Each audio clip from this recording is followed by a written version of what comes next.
Moin, herzlich willkommen zu einer neuen Folge hier auf Johns MOBA. Und von einigen von euch gab es den Wunsch, dass wir uns einmal über die Sommerneuheiten von Märklin unterhalten.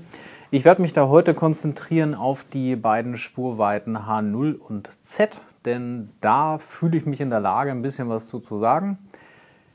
Es gibt natürlich noch Sommerneuheiten in der Spurweite G für die LGB. Es gibt genauso auch für die Spur 1 noch was oder zum Beispiel auch für Minitricks Spur N. Das werden wir heute nicht behandeln, denn da kann ich nicht wirklich was zu sagen.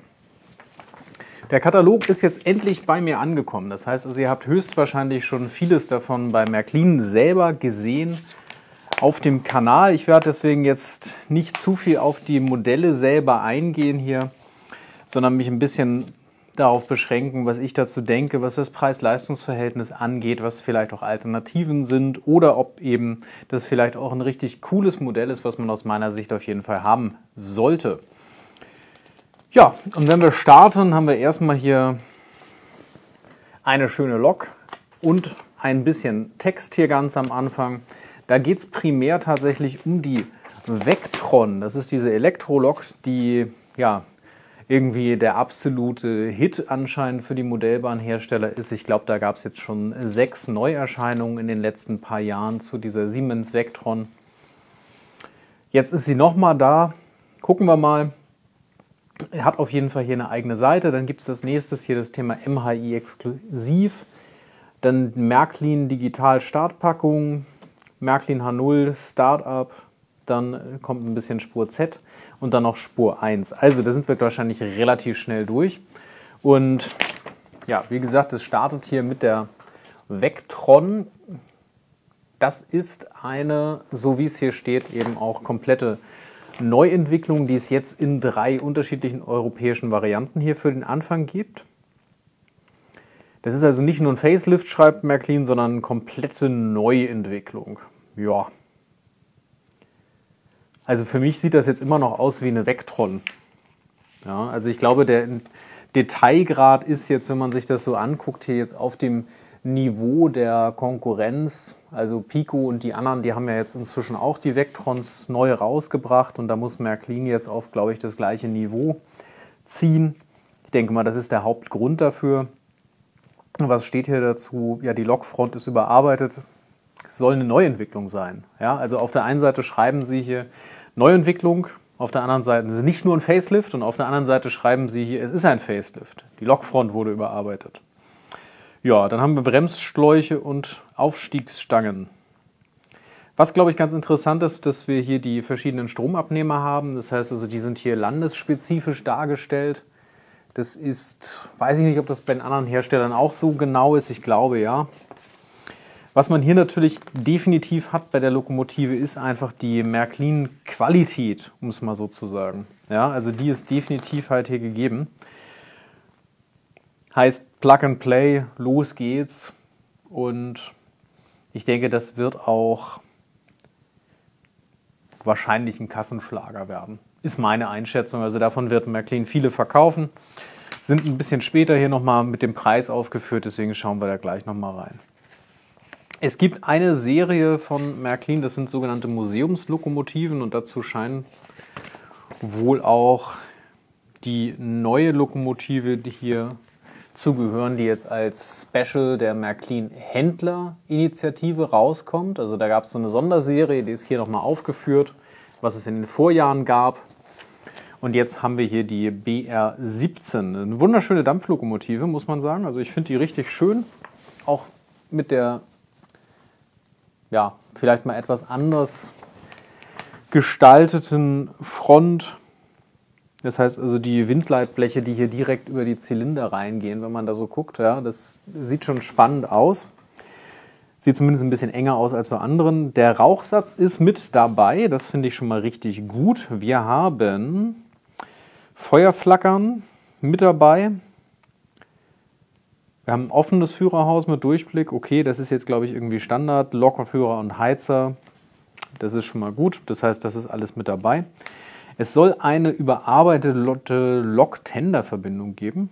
und ein neues Antriebskonzept. Und ich weiß jetzt nicht genau, was ein neues Antriebskonzept bei so einer Lokomotive sein soll. Also entweder ist es so, dass jetzt der Motor wie bei den anderen neuen Lokomotiven im Kessel drin ist und nur noch über eine Schnecke unten mit dem Ganzen verbunden ist. Oder es ist was ganz anderes, Verrücktes. Das werden wir dann sehen. Ansonsten ist es halt keine Neuentwicklung, sondern eine Weiterentwicklung, so wie es hier steht. Das Einzige, was jetzt hier ein bisschen wieder, ja, so der Standard bei Märklin inzwischen ist, 469 € soll die kosten. Das ist, denke ich mal, so der neue Standard für die Märklin-Lokomotiven, wobei jetzt hier der Rauchsatz halt schon dabei ist. Das macht jetzt den Kohl nicht fett, der kostet ja sonst auch nicht viel Geld, aber es ist, ich hatte es mal in einem Review zu der BR38 P8 vorgestellt, da lag der UVP der Lok bei 419 € und da war kein Rauchsatz dabei. Und das finde ich halt so ein bisschen schwierig. Jetzt scheint er mit dabei zu sein. Das ist doch schon mal eine ganz gute Sache. Ja, als nächstes kommt hier ein Set Windkraft. 4 Rungenwagen. Ich glaube, das ist auch so ein Klassiker, was man immer machen kann als Hersteller. Man nimmt sich so ein Rungenwagenmodell, was man eigentlich schon hat, und packt da irgendeine zeitgemäße Ladung drauf. Hier jetzt Windkraft. Ja, also ich weiß nicht, ob das jetzt am Ende tatsächlich eine komplette Windkraftanlage ergibt, wenn man das zusammensteckt. Das wäre natürlich ganz cool, aber hier steht beladen mit Nachbildung von Teilen einer Windkraftanlage. Also ich würde es natürlich richtig cool finden, wenn da jetzt noch so ein Sockel mit dabei wäre, dass man den irgendwo auf die Anlage stellt und dann kann man entweder eben mit den beladenen Hängern fahren oder wenn man sagt, man möchte jetzt die Windkraftanlage zusammenstecken, steckt man die zusammen und packt die da auf den Sockel irgendwo auf der Anlage. Würde ich cool finden, aber ich glaube, das ist nicht so. Wir haben aber zumindest die Flügel, wir haben hier 2 Rohrteile und wir haben hier so ein bisschen oben die Gondel, wenn man die so nennt. Ja. Was jetzt hier wieder krass ist, 4 Wagen, 275 €. Also die sehen zwar ordentlich detailliert aus, wenn ich mir das hier angucke, auch für Märklin-Verhältnisse. Ja, das ist jetzt nicht vom Unterbau her das Niveau Brava oder so. Aber 275 € UVP für 4 Wagen ist natürlich schon mal eine Ansage. So, und dann kommen wir schon zu dem ersten Modell der Baureihe 193, in dem Fall bei der Bundesbahn hier der Vectron, die ich eben schon mal kurz vorgestellt hatte. Das ist die erste Variante, Deutsche Bundesbahn. Soll kosten 359 €. Ja. Ist jetzt für eine E-Lokomotive eher teuer tatsächlich, aber ist eben ein neues Modell. Was haben wir da so? Führerstandsbeleuchtung ist digital schaltbar. Na, Hulla, das glaube ich gibt es ja auch erst seit 20 Jahren, glaube ich. Und ansonsten, es ist eine kleine Fahrerfigur offensichtlich drin. Und wir haben jetzt auch keine übermäßigen Soundfunktionen. Also es gibt jetzt hier Bahnübergang, Schranke schließt und Schranke öffnet neu, was ich jetzt hier so sehe. Ansonsten Fahrgeräusch, Führerstandsbeleuchtung, Lüfter, Kompressor, Signalhorn, Sanden, Rangiergang.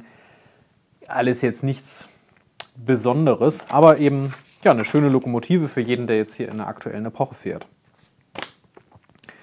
Dann, das finde ich fast noch interessanter, hier so ein Set auch MHI, also Händlerinitiative exklusiv, Personenwagen, Zug zum Flug, mal im etwas anderen Design. Betriebszustand 1982, also auch so eine Epoche, die auf fast jede Anlage irgendwie drauf kann. Und ein Wagen mit eingebauter Zugschlussbeleuchtung und serienmäßig mit LED-Beleuchtung. Seht ihr hier, und einer hat rote Leuchten, das heißt, da braucht man auch nicht nochmal ran. Das finde ich gut, das finde ich wirklich gut. Soll kosten aber, das finde ich jetzt nicht gut, für 3 Wagen 249 €. Das finde ich jetzt tatsächlich übertrieben, muss ich sagen. Also 249 € für 3 Personenwagen, nur weil da jetzt mal ein bisschen LED-Beleuchtung drin ist, ist schon echt eine Ansage. Also so eine LED-Beleuchtung, was kostet die ernsthaft, wenn ich die als Hersteller verbaue? Wenn es 1 € ist, dann ist das schon viel, dann ist das gut bezahlt. Ja? So ein paar LEDs kosten nicht viel. Auf der Seite aber für mich jetzt tatsächlich ein paar Modelle, die ich sehr spannend finde, und zwar von Schuko hier die 1:87. Und da ist eins dabei, das finde ich super spannend. Das werde ich mir auf jeden Fall selber holen. Ich weiß nicht, ob das für euch auch was ist, aber ich finde es einfach mal spannend. Das ist dieser Land Rover mit 16,5 mm Spurweite hier oben. Als Schienenfahrzeug der Land Rover 88. Und der kostet auch nur 14,99 €. Das halte ich für definitiv angemessen. Und ein cooles Modell. Also den gibt es bei mir auf jeden Fall, sobald er rauskommt. Ansonsten scheint das alles relativ so Standard zu sein. 80er Jahre Fahrzeuge von Schuko. So sieht es zumindest aus hier. Also so ein VW T3, ein Mercedes 280er. Ja. Genau. Und dann kommen wir hier schon zum neuen alten Startset. Also wenn ihr euch das anguckt, das ist jetzt nicht neu. Das hatten wir alles schon mal. Also das ist hier die DHG 700, die klassische Starter-Lokomotive, die als Diesellokomotive eigentlich in fast jedem dieser Startup-Sets drin ist. Hier jetzt allerdings in der Variante als Nicht-Startup. Das finde ich schon mal ganz spannend. Gleiche Lokomotive wie bei den Startup-Sets, aber nicht Startup. Dafür allerdings mit mehr Funktionen, glaube ich. Also ich glaube, die hat ein bisschen mehr Geräusche zumindest. Ansonsten ist es eigentlich genau das Modell, was ich letzten Sommer auch mal umgebaut habe. Jetzt inzwischen mit einem ganz bisschen anderen Antrieb. Ja, eine Achse nur noch angetrieben von 3. Und die Wagen dazu sind jetzt auch nichts Besonderes. Das ist einmal der klassische Rungenwagen, der etwas anders bedruckte Start-up geschlossene Güterwagen hier und ein Kesselwagen. Also ist auch nichts dabei, keine Weiche, kein gar nichts, ein klassisches Schienenoval und eine Mobile Station. Kostet 349. Ich habe das Gefühl, diese Startsets werden immer teurer. Also ich habe quasi das gleiche an Inhalt, aber mit einer echten Dampflokomotive. Dann aber auch geschlossener Güterwagen, offener Güterwagen und Rungenwagen als die, glaube ich, 26074 oder 29074 gekauft als Startset letztes Jahr. Und das hatte einen UVP von 264. Das sind jetzt ja 80 € mehr für eigentlich den gleichen Inhalt mit einer aus meiner Sicht schlechteren Lokomotive, weil die DHG 700 kriege ich für 70 € und die 29074 ist eine BR74 dabei, die hat einen UVP von 140 €. Also da Preisaufschlag beim Startset gefühlt 80 €. Ich glaube aber, die tatsächlichen Preise werden niedriger sein. Und das erinnert mich stark an die Startsets schwedischer Güterverkehr, dänischer Güterverkehr, die waren genauso und die lagen, glaube ich, auch bei 349. Ja, also das scheint irgendwie so die eine Variante zu sein. Und dann gibt es hier ein bisschen Coca-Cola als nächstes. Interessant. Ja, ob man es braucht, also ich brauche es nicht. Schiebewandwagen, Coca-Cola, einmal in Rot und einmal in Weiß, wie ihr hier seht. Jeweils 85 €. Ja, also wenn ihr euch jetzt vom UVP her quasi so ein roter Cola-Wagen 42 € wert ist, dann immer los.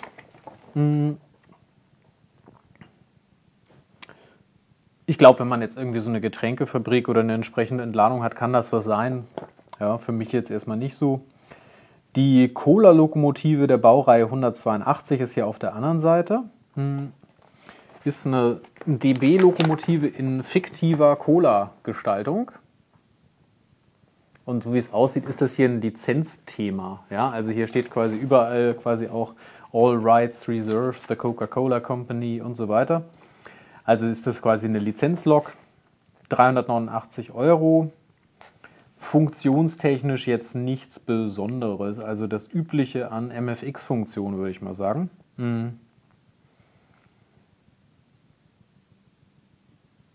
Ich weiß gar nicht, ob der Führerstand hier beleuchtet ist. Ich glaube nicht, aber ansonsten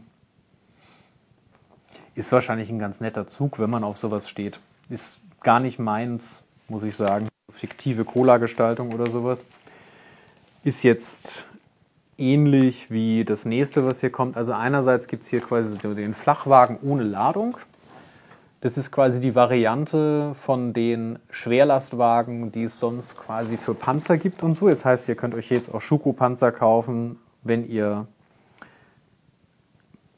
quasi einfach irgendwas hier raufstellen wollt oder irgendwas anderes fahren wollt, gibt es die eben auch mal in leer. Da sind die ein bisschen günstiger, jetzt mit 42. Ist aber jetzt nicht wirklich ernsthaft günstig. Also ich glaube, dass ihr das Modell hier auch bekommt mit einer Panzerhaubitze 2000 oder sowas drauf. Bei eBay auch so für 50 Euro vielleicht. Und dann setzt ihr die Panzerhaubitze einzeln rein und dann habt ihr auch einen leeren Wagen für locker 42,99. Dann haben wir darunter einen Doppel-Container-Tragwagen. Betriebszustand 2020, also auch wieder Epoche 6.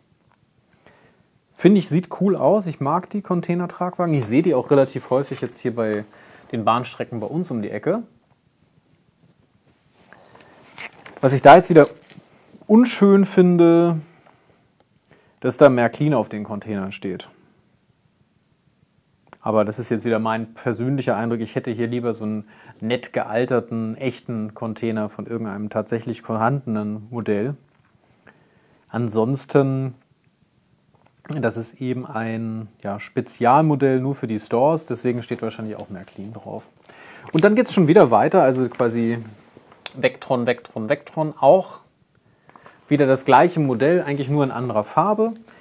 Die Pantographen obendrauf unterscheiden sich. Also hier bei dem Schweizer Modell haben wir 4 Stück oben. Und ich glaube, das ist der Hauptunterschied eigentlich bei den Lokomotiven, wenn ich das richtig übersehe. Also ich denke mal, dass der Lichtwechsel und solche Sachen, das müsste hier anders sein. Also Schweizer Lichtwechsel müsste die natürlich können, solche Sachen. Ansonsten aber wirklich konstruktiv, glaube ich, nur die 4 Pantographen. Und das Ganze kostet 359. Das heißt, Deutschland und Schweiz jetzt hier tatsächlich mal gleich teuer. Ist ja auch nicht so der Standard. Das Modell, genau wie die anderen, gibt es auch als Tricks übrigens natürlich. Interessanterweise, wenn man das jetzt hier so sieht, ja, Güterverkehr quer durch Europa.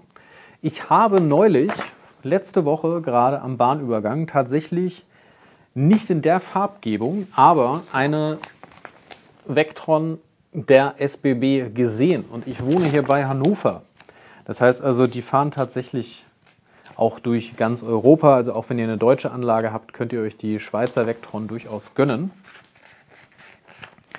Und da gibt es dann die passenden Wagen. Und das ist jetzt für mich so neben dem Land Rover, den ich euch schon gezeigt habe, hier so eins der Highlights, ja, oder 2 quasi Highlights. Wir haben hier einerseits diese LKW Walters, weil die sehe ich selber auch relativ häufig als Anhänger rumfahren.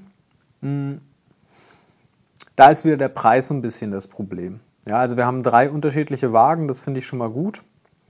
Aber die sollen 225 UVP kosten. Das ist relativ teuer, ja, finde ich. Dafür hat man aber auch diese 3 Auflieger mit dabei. Da würde ich vielleicht eher zu dem hier tendieren. 109 Euro, 2 Stück von den ganz großen Schiebewandwagen in Abwerk gealtert, was mir natürlich schon mal gut gefällt. Also die sehen auch so richtig original abgeranzt aus. Problem da halt nur, wie gesagt, 109 Euro, aber dafür, wenn man sagt, das sind jetzt irgendwie 50 Euro pro Wagen, man bekommt die ganz großen Schiebewandwagen, Abwerk gealtert, das ist schon irgendwie okay. Da habe ich das Gefühl, ich bekomme mehr, als wenn ich 230 Euro für 3 Wagen so bezahle. Oder alternativ dazu dann hier mit tatsächlich dann nochmal echten Containern, beziehungsweise Tankcontainern, ja. 139. Ja, ich habe abnehmbare Tankcontainer, die sind getrennt stapelbar.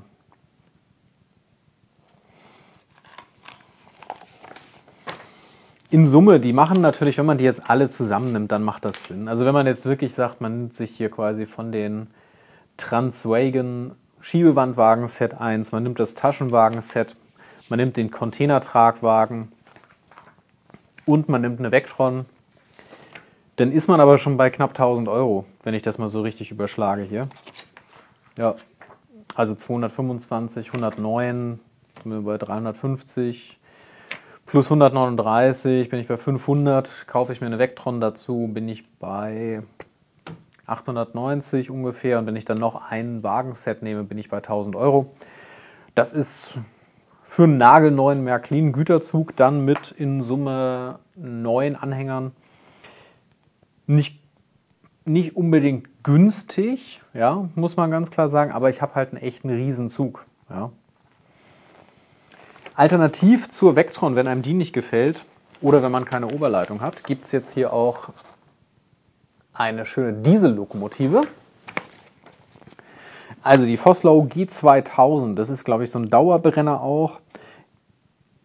Ich finde die Lokomotive, also ich finde die hässlich, muss ich ehrlich sagen. Da finde ich die Vectron optisch deutlich schöner gestaltet, weil die Lokomotive mir von der Form her einfach weniger gefällt.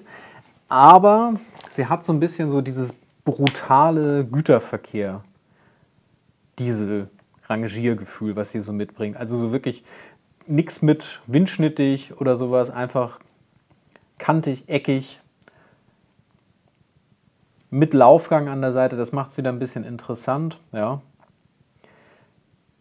Ansonsten ist es jetzt nicht funktional das Mega-Highlight. Ja, also da sind die Funktionen sind Standard, was den Sound angeht. Da ist nichts Besonderes mit dabei. Was jetzt hier neue Betriebsnummer, wen das wichtig ist, haben wir hier. Wenn ihr also mehrere davon habt, könnt ihr jetzt hier quasi nachkaufen. Führerstandsbeleuchtung ist schaltbar, das ist jetzt aber auch nicht neu. Das haben die anderen neueren Diesellokomotiven auch. Preis 359 ist, also im Vergleich zu den anderen Lokomotiven ist es jetzt normal. Das scheint jetzt so ein bisschen der Standardpreis zu sein. Was ich mir hier halt wünschen würde bei solchen Lokomotiven ist, dass man einfach den technischen Standard bei Märklin ein bisschen anhebt. Also dass man jetzt darüber hinausgeht, über das, was jetzt da ist an Soundfunktionen und sagt, der Standard einfach bei einer neuen Lokomotive, sei das jetzt Elektro- oder Dieseltraktion, ganz egal, sind zum Beispiel Telex-Kupplungen auf beiden Seiten. Dann würde ich sagen, ist 359 auch ein Preis, den ich absolut mitgehe, weil das wäre für mich so ein bisschen etwas, wo man sich als Hersteller einfach abhebt, weil Märklin hat diese Technologie, sie haben die Fähigkeit, das zu machen. Und man könnte es einfach in jede Lokomotive standardmäßig mit einbauen und würde sich sofort von der Konkurrenz abheben, wenn man sagt, bei uns hat jede Lokomotive genau diese Fähigkeit. Wäre aus meiner Sicht übrigens auch eine Sache, die man überlegen sollte für Wagen. Also falls irgendwie ein Entwickler von einem Hersteller zuschaut und sagt, wir haben irgendwie nicht genug Funktionen in unseren Güterwagen drin, wäre das vielleicht auch mal eine ganz coole Sache. Wird beim Dreileitersystem ein bisschen schwierig, außer man hat Strom für eine Kupplung. Aber das ist so ein bisschen der Systemgedanke. Ich könnte es mir auch gut vorstellen, dass man bei bestimmten Güterwagen Telex-Kupplungen dran hätte. Oder bei Personenwagen. Dann könnte man noch viel flexibler agieren auf der Anlage. Würde mir Spaß machen. Apropos Spaß, die Seite macht mir jetzt bei den Sommerneuheiten persönlich natürlich mit am meisten Spaß. Dänemark. Also fangen wir mal damit an, hier die Vectron als Variante der dänischen Staatsbahn in einem schönen Rot mit dem schönen DSB-Logo. Ja, und ansonsten bleibt das gleiche Modell. Ich finde, die Farbgebung ist die schickste von den dreien, weil sie halt schön schlicht ist und nicht irgendwelcher Kram da aufgedruckt ist. Ich mag es nicht, wenn auf Lokomotiven irgendwas draufgedruckt ist. Ansonsten kann man da jetzt nicht viel zu sagen. Ja, also das ist hier eine Neukonstruktion angeblich. Bei dem anderen war ja nur die Front überarbeitet. Ja, und die Scheibenbremsen sollen jetzt äußerst präzise umgesetzt sein. Ob das jetzt das Modell hervorhebt, gegenüber den anderen Herstellern. Es wäre vielleicht mal ein Test wert. Schreibt es mal in die Kommentare rein. Also es gibt so viele Vectrons irgendwie am Markt. Eigentlich wäre das mal ein Test wert, wenn man die zusammensammelt und dann mal vergleicht. Was ich jetzt aber positiv hervorheben möchte, ist dieses Set hier. Und zwar sind das 3 Doppelstockwagen aus Dänemark. Das heißt, damit kann man jetzt auch mal tatsächlich Epoche 6 Verkehr in Dänemark realistisch darstellen. Das heißt, die Kombination aus der Vectron und diesen 3 Wagen ist tatsächlich auch ein kompletter Zug, wie er in Dänemark so rumfährt. Also da braucht man jetzt nicht noch so ein Set kaufen und noch so ein Set und noch so ein Set, damit man irgendwie einen realistischen Zug zusammenbekommt, sondern da reicht tatsächlich hier einmal die 3 Wagen und die Lokomotive. Die sollen kosten 235 €. Was jetzt auch nicht günstig ist. Aber das Ganze ist eben mit beleuchteter Inneneinrichtung, mit beleuchteten Zugzielen an der Seite und die Spitzensignale bzw. Schlusssignale an dem Steuerwagen hier funktionieren auch. Ja. Also das finde ich eigentlich schon mal ganz gut. Mir ist jetzt noch nicht ganz klar, wie das jetzt automatisch funktioniert.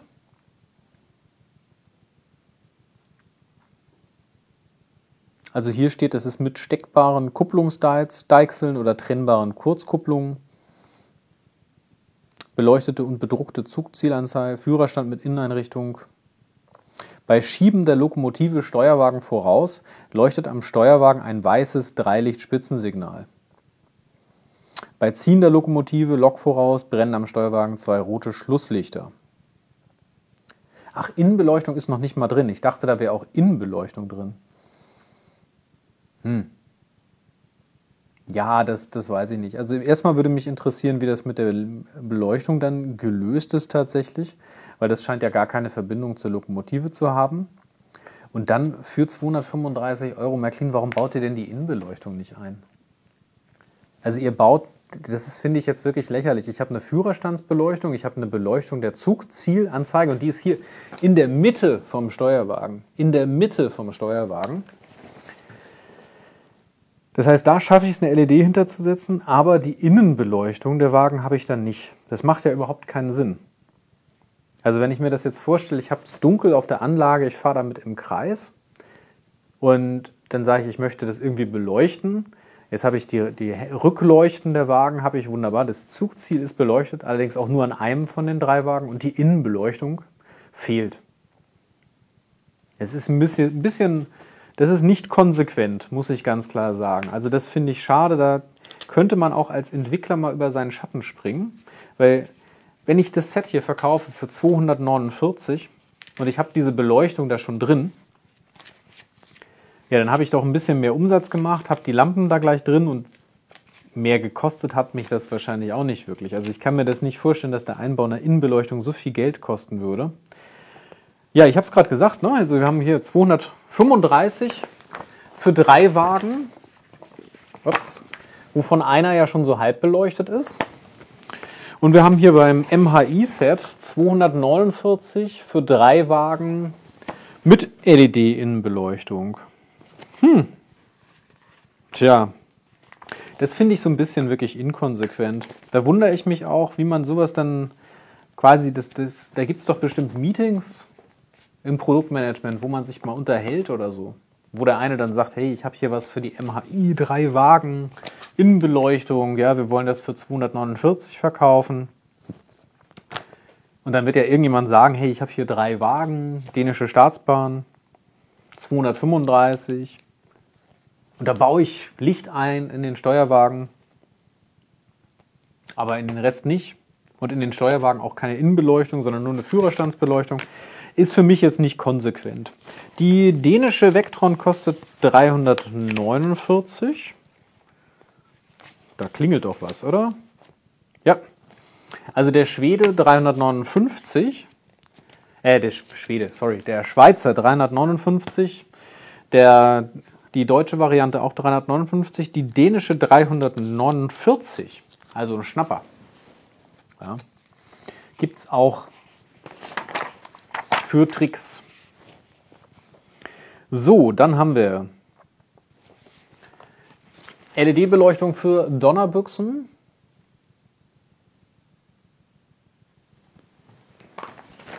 Das Ganze auch relativ günstig, 14,99 €. Ist für nachverkaufte LED-Innenbeleuchtung bei Märklin günstig, muss man tatsächlich so sagen. Und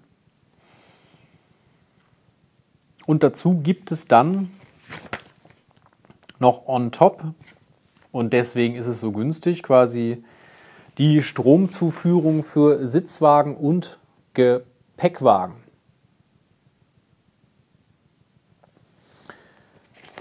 Die braucht man dann noch zusätzlich, so wie es aussieht, und die kostet dann 10 €. Das macht mich jetzt auch wieder so ein bisschen unhappy, warum man das denn jetzt wieder getrennt verkauft.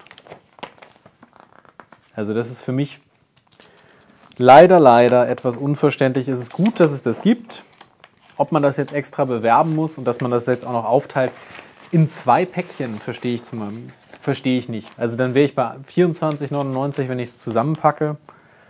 Vielleicht kommt einem das dann zu teuer vor oder so. So, dann sind wir schon bei Startup. Da gibt es jetzt einen neuen Kesselwagen und einen Ritter-Sportwagen. Ja, der Kesselwagen, ich glaube, der ist wirklich so als Anfängermodell gut geeignet. 17,99 € und der Kühlwagen Rittersport auch. Ja, einzigartiges Wagendesign. Ich glaube, das ist ganz cool. Da gab es auch diese Milchschnittenwagen und sowas. Wenn man die sammelt, macht das schon Sinn. Ja. Und dann gibt es hier wieder so den Märklin-Magazinwagen. Das ist ja auch so ein Sammlerding. Ja, also den braucht man nur, wenn man irgendwann mal angefangen hat, die zu sammeln. Sonst brauchst du den nicht, ob in Z oder in H0. Was will man mit einem Wagen, auf dem draufsteht Märklin-Magazin, wenn man die nicht sammelt? Ansonsten macht das ja gar keinen Sinn. Genau. Und das war es jetzt eigentlich, glaube ich, schon an H0-Neuheiten, wenn ich hier mal gucke.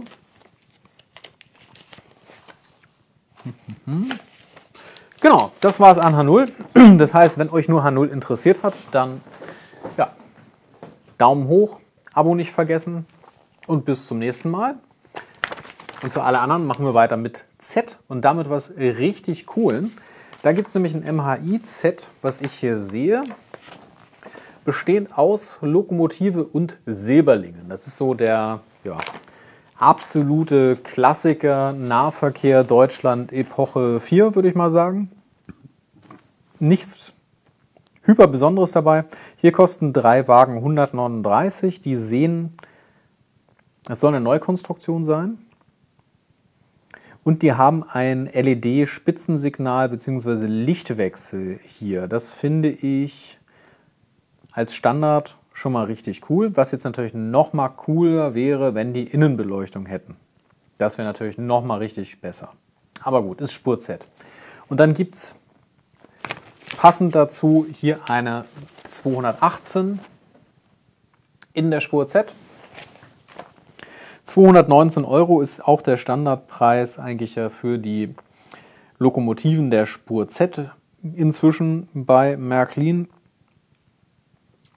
gibt es jetzt auch nichts Besonderes zu sagen. Also die haben inzwischen, glaube ich, alle einen Lichtwechsel aus LEDs rot-weiß und diesen sogenannten Glockenankermotor. Mehr kann das Ganze halt nicht. Also es kann fahren, es hat Licht. In der Spur Z. Es gibt allerdings mit Sicherheit da auch ganz kurz nach Erscheinen oder vielleicht auch schon jetzt passend, je nachdem auf welchem Modell das aufbaut, Decoder am Markt, wenn ihr digital fahren wollt, zum Beispiel von der Firma Femo. Gibt es eigentlich immer mehr oder weniger sofort für solche Modelle. Und es gibt ja auch ganz viele, die Z in analog fahren. Ich finde es nicht mehr zeitgemäß, wenn das vom Hersteller so propagiert wird. Gerade wenn man überlegt, wie klein Technik jetzt geworden ist. Also ich habe hier so kleine Ohrhörer, Bluetooth. Da steckt 3-mal mehr Technologie drin als in jeder Spur Z-Lokomotive. Und da ist noch nicht mal irgendeine Mechanik erforderlich. Also wenn es wirklich nur um die Platinen geht, könnte man von Herstellerseite aus so tolle Sachen auch in Spur Z machen. Ja.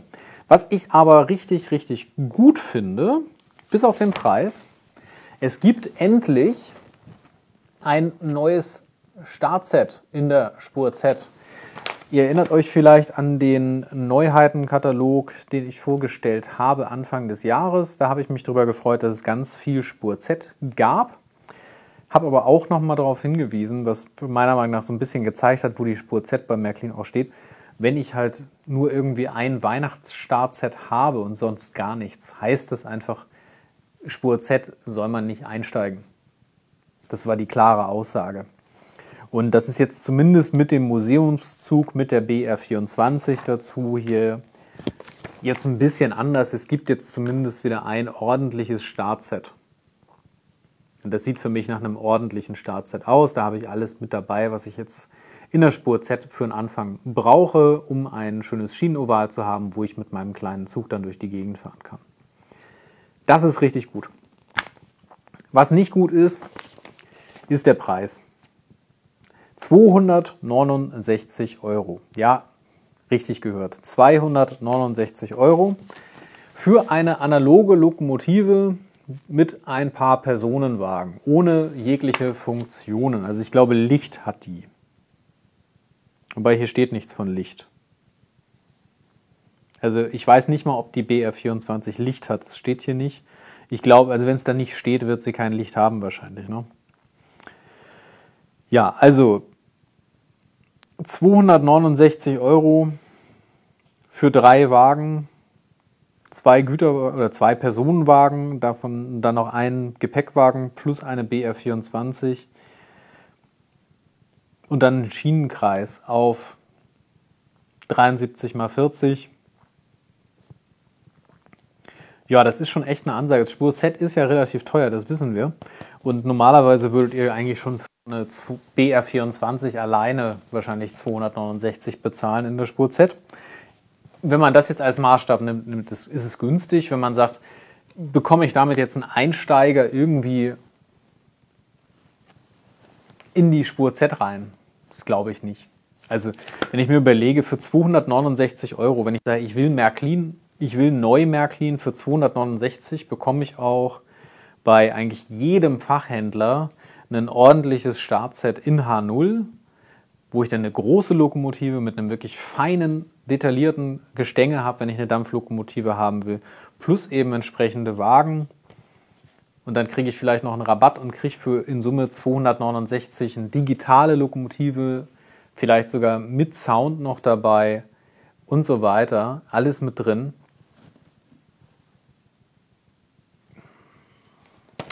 Ja, also die Idee ist gut, der Preis ist halt nicht gut. Damit bekomme ich immer noch keine Anfänger in die Spur Z rein. Dann haben wir einen Schienenbus und da sieht man wieder, es geht ja theoretisch. Ja? Also der soll zwar 209 kosten, aber der hat zum Beispiel eine LED-Innenbeleuchtung in Steuer- und Motorwagen. Wenn ihr euch mit der Spur Z mal beschäftigt habt, es gab auch vorher in der Spur Z schon Beleuchtung teilweise in solchen Modellen. Allerdings war das dann meistens so, man hatte irgendwie das eine Modell, das ist gefahren, das hatte keine Innenbeleuchtung. Und der Beiwagen hatte dann eine Innenbeleuchtung. Also das war so eine ganz lustige Kombination eigentlich. Ich glaube, es gab mal den fliegenden Hamburger, also diesen SVT 137, der genau das hatte. Also da hatte man den angetriebenen Teil, der hatte keine Innenbeleuchtung. Und dann hatte man den nicht angetriebenen Teil, der hatte eine Innenbeleuchtung. Also vollkommen widersinnig, wenn man das auf der Anlage fahren lässt, dann, wenn nur die Hälfte beleuchtet ist. Das ist hier jetzt anders. Das sieht vom Detailgrad her, sieht das auch wirklich richtig cool aus, das Modell. Also nur was ich jetzt hier so erkennen kann auf dem Bild, ist das wirklich richtig, richtig detailliert. Kann, glaube ich, da schon mithalten mit einigen älteren H0-Modellen, die ja mindestens 5-mal so groß sind in jeder Richtung. Inneneinrichtung, LED-Innenbeleuchtung. Also das ist auch, wenn ihr euch für Spur Z interessiert, wäre das hier mein Tipp, dieser neue Schienenbus für 209 €. So, und das war es dann schon zur Spur Z. Falls euch jetzt die Spur Z zu günstig ist, gibt es ja von Märklin immer noch den absoluten Top-Tipp.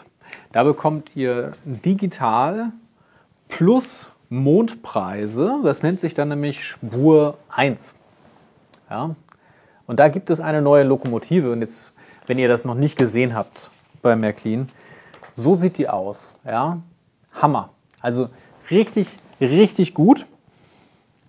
Und jetzt dürft ihr mal raten, was diese Dampflokomotive der Baureihe 08 denn kosten soll, wenn sie dann irgendwann auf den Markt kommt. Es ist eine komplette Neuentwicklung, Vollmetallbauweise, lastgesteuertes, radsynchrones Fahrgeräusch, radsynchroner Dampfausstoß, rotes Rücklicht schaltbar, Führerstandsbeleuchtung. Ja, also eigentlich das, was man heute bei H0 auch bekommt bei Märklin, bis auf den radsynchronen Dampfausstoß. Wenn ihr sowas haben wollt, müsst ihr zum Beispiel zu ESU gehen oder sowas. Die haben auch so einen Dampfausstoß in der Form. Und was man allerdings sagen muss, die Detaillierung sieht hier schon wirklich brillant aus. Also ich glaube, Spur 1 ist das, wo Märklin zeigt, was sie eigentlich können. Also gerade wenn ihr jetzt mal hier rauf guckt, ich muss den Preis wieder zuhalten, auf den Kessel da oben. Das ist schon... Uiuiuiui, das ist der Knaller. Gewicht 8,2 Kilo. Da kann auch so ein 500 Gramm H0-Modell nicht mithalten. Und jetzt lassen wir es mal raus. UVP 4.490 Euro. 4.490 Euro. Wenn ihr zu dem glücklichen kleinen Kreis an Menschen gehört, die sich sowas jeden Monat leisten können, dann habt ihr meinen Respekt und meine Glückwünsche. Und ich hoffe, dass ihr Modellbahner seid, weil es gibt, glaube ich, keinen besseren Weg, sein Geld auszugeben, als in solche coolen Lokomotivmodelle. Ich glaube allerdings, das wird kein Modell werden für sehr, sehr viele Modellbahnfreunde. Also da könnte man wahrscheinlich von sich aus schon sagen, limitiert. Solltet ihr Spur 1 fahren und ihr könnt euch jetzt die 4.490 nicht leisten, habt ihr immer noch die Möglichkeit, quasi hier den Rungen Start-up-Wagen der Spur 1 für 105 zu kaufen. Das gleiche Modell gibt es übrigens auch in H0 und das bekommt ihr bei Amazon, glaube ich, für 9,95. Nur mal so. Sieht vom Detailgrad her ähnlich aus. War das jetzt böse? Vielleicht war das jetzt zu böse. Also wahrscheinlich ist dieses Spur 1 Modell hier höher detailliert. Aber das sieht optisch, wenn ihr euch das anguckt, sieht das doch genauso aus wie dieses Startup Modell für einen 10er in H0. Einfach irgendwie vergrößert. Und dann ist 105 natürlich auch schon wieder eine Ansage. Also Spur 1 ist wirklich, wenn euch Spur Z zu günstig ist und ihr Digitalfunktionen haben wollt, solltet ihr euch überlegen, ob ihr nicht Spur 1 macht. Dann gibt es hier Figurengruppe Bahnarbeiter.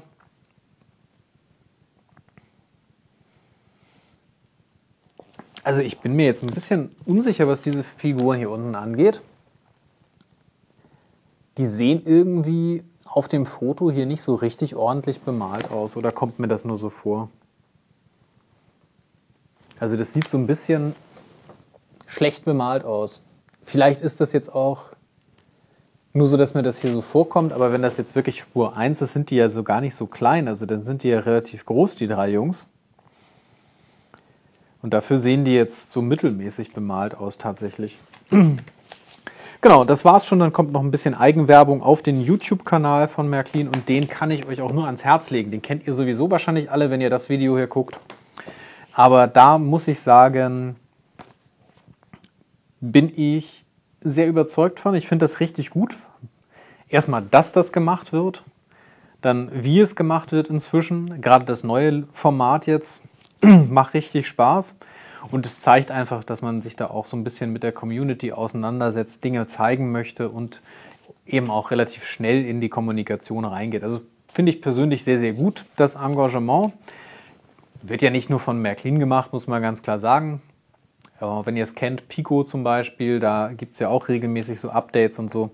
Aber es ist trotzdem eine Sache, die ich richtig gut finde, wenn ein Hersteller das macht und da eben sich auch so lebendig zeigt und eben auch wirklich sagt, okay, so könnt ihr zum Beispiel jetzt die Drehscheibe hier in Betrieb nehmen oder so. Auch wenn es genug Videos gibt bei Leuten, wo die nicht funktioniert oder so. Ja. Dann gibt es noch eine Sache, Wenn ihr Insider seid, gibt es noch eine weitere Sommerneuigkeit, und zwar ist das Modell hier. Das ist ein VT92. Das ist ein spezieller Triebwagen und der hat zum Beispiel Führerstand, Gepäckraum, Gang, WC, Schlafabteil und Spindraumbeleuchtung digital schaltbar. Also da habt ihr anscheinend 7, 8, 9, 10 Schaltfunktionen beim Licht alleine.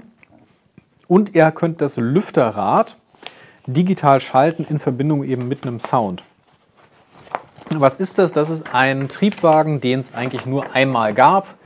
Das ist quasi so ein Prototyp, der dann im Betrieb auch bei der Deutschen Bahn war. Glaube ich, ein ganz cooles Modell, muss man ganz klar sagen. Also mal ein bisschen was anderes, ein bisschen was Besonderes. Gibt es erstmal nur, wenn ihr Insider seid. So wie ich das jetzt gehört habe, kann man aber auch so Insider-Modelle tatsächlich später dann nochmal kaufen. Auch ohne Insider zu sein. Preis 399, wenn ihr davon was ergattern wollt. Für ein Insider-Modell, die sind ja immer ein bisschen hochwertiger, zeigen, was technologisch so später möglich sein wird, finde ich das jetzt nicht übertrieben. Da finde ich 399 für diesen Triebwagen hier. Es ist halt ein Insider-Modell in einer kleinen Auflage, soll ein bisschen was Besonderes sein. Und es ist ja tatsächlich mit 399 jetzt noch eher eins der günstigen Modelle. Ja, also da liegen wir auf dem gleichen Niveau wie das Massenmodell der Vectron, die 359 kosten soll. Oder eben deutlich günstiger als die Dampflokomotiven, die alle so um die 469 bis 499 jetzt liegen. In Summe bin ich mit den Preisen hier nicht so ganz zufrieden, weil ich das Gefühl habe, dass manchmal einfach Funktionen fehlen oder da nicht drüber nachgedacht wird. Das wundert mich so ein bisschen. Also wenn ich schon 250 € für 3 Wagen haben will in einer richtig guten Märklin-Qualität und ich baue eben schon Licht ein, wie hier bei dem MHI-Set, warum mache ich das nicht auch bei dem Nahverkehrsset Dänemark? Solche Sachen, das werde ich wahrscheinlich nie ganz verstehen, was für eine Marketing-Taktik dahinter steht. Weil entweder ist es gewünscht, dass man hier wirklich Premium-Hersteller ist, dann sollten aus meiner Sicht solche Funktionen da einfach mit dabei sein, wenn ich so viel Geld ausgebe. Oder man will eben nicht Premium sein, dann müsste der Preis halt ein bisschen niedriger sein. Es ist schwierig, denke ich, das wirklich abschließend zu bewerten, weil Märklin sich einfach gut verkauft. Ja, das heißt also, ein Teil dieser Preise ist einfach auch Marke, das wisst ihr. Ja. Das verkauft sich einfach gut und deswegen wird es wahrscheinlich auch gemacht. Und solange wir als Kunden mitmachen und die Dinge kaufen, wird sich da wahrscheinlich dann auch nicht so viel dran ändern am Ende. Weil es ist uns ja auch allen dran gelegen, dass ein Hersteller am Markt bleibt und ein Hersteller vielleicht auch mehr Dienstleistung oder auch mehr Service bietet als andere. Insofern, wenn wir das Ganze betrachten, auch wenn ich auf die Preise eingehe, schaue ich ja primär auf das Produkt. Ich glaube, dass Märklin durchaus ein bisschen mehr verlangen kann als andere Hersteller, weil natürlich auch ein bisschen andere Dinge noch dahinter stehen. Was meine ich damit? Zum Beispiel die Garantie und sowas. Ja, das steht ja dahinter, das wisst ihr. Ihr habt einen super Kundenservice, alle diese Dinge. Das haben einige andere Hersteller auch. Meine persönliche Erfahrung ist bei Märklin, dass man immer relativ schnell ein Feedback bekommt, meistens auch ein ziemlich gutes Feedback bekommt. Das hat natürlich einen gewissen Impact auf den Preis. Da bin ich bereit, vielleicht dann 10, 20 € auch mehr zu bezahlen für ein bestimmtes Modell. Aber ich bin halt nicht bereit, dann 200 € mehr zu bezahlen für ein Modell. Muss man auch ganz klar sagen. Und da bin ich jetzt inzwischen so weit, dass ich Märklin teilweise einfach zu teuer finde für das, was geboten wird, weil ich weiß, dass man einfach noch mehr bieten kann technisch. Die Funktionen sind da, sie werden aber nicht eingebaut. Telex-Kupplung, Innenbeleuchtung, alle diese Sachen, digital schaltbare Pantographen, das könnte man da alles reinbauen und man würde die Lokomotive vielleicht 25, 50 € teurer machen, aber dann hätte ich ein absolutes High-End-Produkt, wo ich dann auch vielleicht sage, gut, dann zahle ich halt auch für eine Vectron 409 €, wenn ich diese Funktion alle habe. Also stellt euch die Vectron, die ich euch hier gezeigt habe, vor, nicht für 359, das Modell hier, sondern eben für 409 mit Telex-Kupplung, mit schaltbaren Pantographen und allem anderen Pipapo, was es so gibt an Funktionen inzwischen. Würde ich persönlich besser finden. Was denkt ihr? Ja? Schreibt es mal unten rein, was haltet ihr von der Preisgestaltung? Seid ihr da mit mir, dass das inzwischen teilweise einfach zu teuer wird? Oder denkt ihr, ich bin da einfach ein bisschen knauserig? Also bin ich gespannt. Schreibt es mal rein. Das war's für heute mit den Sommerneuheiten in H0 und Z. Ist doch ein bisschen länger geworden als gedacht. Ich hoffe trotzdem, es hat euch Spaß gemacht. Lasst gerne ein Abo da. Schaut euch meine anderen Videos hier an. Und so viel für heute. Bis zum nächsten Mal. Macht's gut. Ciao.